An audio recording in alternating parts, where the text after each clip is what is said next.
हम अपनी रोजमर्रा की जिंदगी में न जाने कितने लोगों से मिलते हैं और हम पाते हैं कि कुछ लोग आत्मविश्वास से भरे हुए बेहद उत्साही और महत्वाकांक्षी होते हैं। उनका जीवन भी सुखमय व खुशहाल होता है, जबकि इसके उलट कुछ लोग कुंठा व निराशा में ही जीवन जीते हैं और गरीबी व लाचारी उनको जकड़े रहती है। और इन सब का कारण है व्यक्ति का अपना विचार। व्यक्ति जो बात दिन भर सोचता है वह सारी बातें उसके अवचेतन मन में चली जाती हैं। मन दो प्रकार का होता है, पहला चेतन मन यानी कॉन्शियस माइंड और दूसरा अवचेतन मन यानी सबकॉन्शियस माइंड। अब हम यहाँ समझेंगे कि चेतन व अवचेतन मन क्या होता है। जैसे पढ़ना, लिखना, मोबाइल चलाना, टीवी देखना, बातचीत करना, ये सारे काम हम चेतन मन से करते हैं। अवचेतन मन चेतना का वह स्तर है जहां आपके सपने बनते हैं। आपका हर अनुभव, विचार, प्रभाव आपके अवचेतन मन में इकट्ठा रहता है। बहुत कम लोगों को पता होता है कि हमारे चेतन मन के पास 10% जबकि अवचेतन मन के पास 90% शक्ति होती है। आप सभी लोग हिमखंड यानी आइसबर्ग के बारे में तो जानते ही होंगे। हिमखंड का ऊपरी भाग जो हमें दिखाई देता है वह होता है 10%, वह है हमारा चेतन मन, और वह बड़ा भाग जो पानी के नीचे छिपा होता है वह होता है 90%। उसकी तुलना की गई है हमारे अवचेतन मन से। हमारे अवचेतन मन के पास 90% शक्ति है। इसी के द्वारा हमारे शरीर में श्वास प्रवाह, दिल की धड़कन, ब्लड सर्कुलेशन और बहुत सारे महत्वपूर्ण कार्य अवचेतन मन के द्वारा ही किए जाते हैं। प्रसिद्ध मनोविश्लेषक सिगमंड फ्राइड ने कहा है, अवचेतन मन भावनाओं, विचारों व यादों का भंडार है। व्यक्ति जिस घटना या विचार को बार बार सोचता है वह सारी बातें उसके अवचेतन मन में चली जाती हैं। हमारा अवचेतन मन ज्ञान व शक्ति का अथाह सागर है।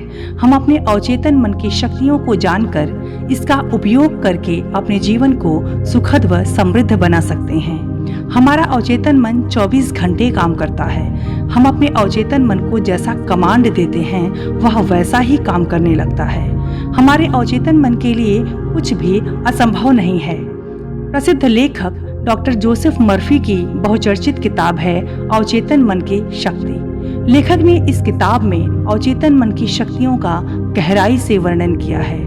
आप अपने अवचेतन मन की शक्तियों को जानकर और उसका उपयोग करना सीखकर अपने जीवन में धन दौलत, स्वास्थ्य, संपदा व आनंद प्राप्त कर सकते हैं।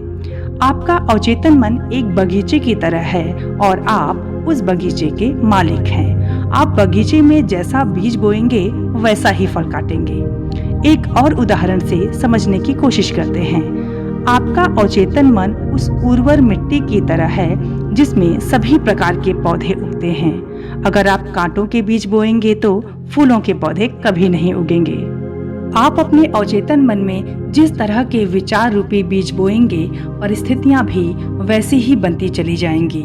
यह आपके ऊपर निर्भर करता है कि आप शांति, खुशी, समृद्धि के विचारों के बीज बोते हैं या डर, चिंता, निराशा व दर्द व कुंठा के बीज बोते हैं। अच्छी सोच का परिणाम अच्छा होता है और बुरी सोच का परिणाम बुरा होता है। आप दिन भर जैसा सोचते हैं आप वैसा ही बन जाते हैं। इसलिए भूल कर भी कभी ऐसा न कहें मैं यह काम नहीं कर सकता या यह काम बड़ा मुश्किल है, बल्कि इसकी जगह पर यह कहें कि मैं यह काम कर सकता हूँ या कर सकती हूँ, मेरे पास अथाह शक्तियाँ हैं। आपका अवचेतन मन बुद्धू टाइप का होता है। आप उसे जैसा आदेश देते हैं, आदेश सही हो या गलत हो, वह उसे मान लेता है और वैसे ही परिस्थितियाँ निर्माण करने के लिए काम में जुट जाता है। वह आपसे तर्क नहीं करता, बहस नहीं करता या आपको पलटकर जवाब नहीं पूछता। अधूरी इच्छाएं ही आपके जीवन में कुंठा व हताशा का मूल कारण है। अगर आप बाधाओं, अड़चनों व रुकावटों को अपने चेतन मन में स्थान देते हैं तो आपका अवचेतन मन उसी के अनुरूप परिणाम उत्पन्न करता है और इस तरह आप अपना ही बुरा करते हैं। इसकी जगह पर आप कल्पना करें कि आपकी सारी समस्याएं खत्म हो गई हैं। आप खुशी व उत्साह का अनुभव करें। आप कल्पना करें कि आपका जीवन बहुत खूबसूरत है तो आपका अवचेतन मन इसे स्वीकार करेगा और आपको इसका सुंदर परिणाम देगा। इच्छित परिणाम की कल्पना करें, इसकी वास्तविकता को महसूस करें, दृढ़ विश्वास के साथ इस पर अटल रहें, फिर आपको मनचाहा परिणाम अवश्य मिलेगा। आपकी इच्छा ही आपकी प्रार्थना है।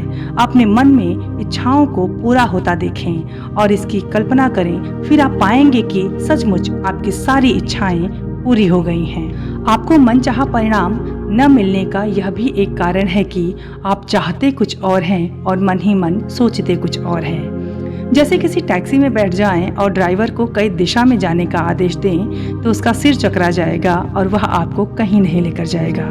वैसे ही हमारा मन भी है। अगर हम विचारों की स्पष्टता नहीं रखेंगे तो मंजिल तक कभी नहीं पहुंच पाएंगे।